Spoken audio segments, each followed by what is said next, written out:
ശബരിമലയിൽ ഭക്തജന തിരക്ക് തുടരുകയാണ്. ഇന്നലെ മാത്രം 99,149 പേർ മലചവിട്ടി. 1,00,000-അടുത്ത് എന്ന് വേണമെങ്കിൽ പറയാം. മകരവിളക്ക് പ്രമാണിച്ച് പമ്പയിൽ നിന്നും സ്പെഷ്യൽ ബസ് സർവീസുകൾ നടത്താൻ ഇന്നലെ മന്ത്രി കെ ബി ഗണേഷ് കുമാറിന്റെ നേതൃത്വത്തിൽ ചേർന്ന അവലോകന യോഗത്തിൽ തീരുമാനമായിട്ടുണ്ട്. ഇന്നലെ കെ ബി ഗണേഷ് കുമാർ പമ്പയിലുണ്ടായിരുന്നു. ശ്രീജിത്ത് ശ്രീകുമാരൻ ശബരിമല സന്നിധാനത്ത് നിന്ന് ചേരുന്നു. Sreejith, good morning. മന്ത്രി ഗണേഷ് കുമാർ എന്തൊക്കെയാണ് വിവരങ്ങൾ പറഞ്ഞത്? ഇന്നലെ നല്ല തിരക്കായിരുന്നു, നിയന്ത്രണങ്ങളൊക്കെ കാര്യമായി ഉണ്ടല്ലോ.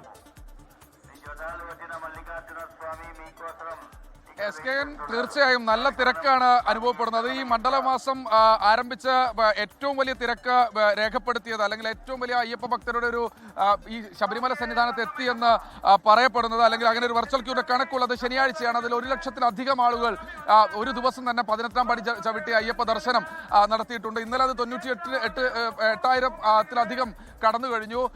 ഇപ്പോൾ രാവിലെ 8 മണി വരെയുള്ളൊരു കണക്കാണ് പുറത്തു വന്നിരിക്കുന്നത്. 10 മണി വരെയുള്ള കണക്ക് അല്പസമയത്തിനകം തന്നെ പുറത്തു വരും. എന്തായാലും അത് 33,000 കടന്നു കഴിഞ്ഞു. ശരാശരി ഒരു മിനിറ്റിൽ 72 അല്ലെങ്കിൽ 74 പേർ ശബരിമലയിലെ 18ാം പടി ചവിട്ടി അയ്യപ്പ ദർശനം നടത്തുന്നുണ്ട്. ഇത് കൂടാതെ 1 മണിക്കൂർ 4,000 പേർ എന്ന ശരാശരി കണക്കാണ് പോലീസിന്റെ ഭാഗത്തു നിന്ന് നമുക്ക് ലഭിക്കുന്നത്. എന്തായാലും വലിയ തിരക്കാണ്. നേരത്തെ സൂചിപ്പിച്ച പോലെ തന്നെ ശരംകുത്തിയിലും അതുപോലെ തന്നെ ശബരി പീഠത്തിലും അതുകൂടാതെ നടപ്പന്തലിലും ഒക്കെ തന്നെ നിയന്ത്രണങ്ങൾ ഏർപ്പെടുത്തിയിട്ടുണ്ട്. തിരക്കൊഴിയുന്നത് നോക്കി മാത്രമേ ഇങ്ങോട്ട് സന്നിധാനത്തേക്ക് ആളുകളെ കടത്തിവിടുന്നുള്ളൂ. എന്തായാലും 14 മകരവിളക്കാണ്.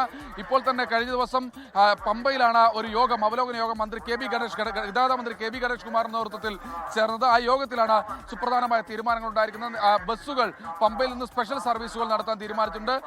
നല്ല തിരക്ക് പ്രമാണിച്ച് ഇതര സംസ്ഥാനങ്ങളിലേക്കും സർവീസ് നടത്താനുള്ള ആലോചന ഇതിനകം തന്നെ KSRTC നടത്തുന്നുണ്ട് എന്നാണ് മനസ്സിലാക്കുന്നത്. എന്തായാലും വലിയ തിരക്ക് അനുഭവപ്പെടുന്നുണ്ട്. നല്ല വെയിലുണ്ട്. പക്ഷേ ആ വെയിലൊന്നും വകവയ്ക്കാതെ, കാലാവസ്ഥയൊന്നും വകവയ്ക്കാതെ ആളുകൾ കാര്യമായ രീതിയിൽ ഇങ്ങോട്ട് ശബരിമലയിലേക്ക് എത്തിച്ചേരുന്നുണ്ട്.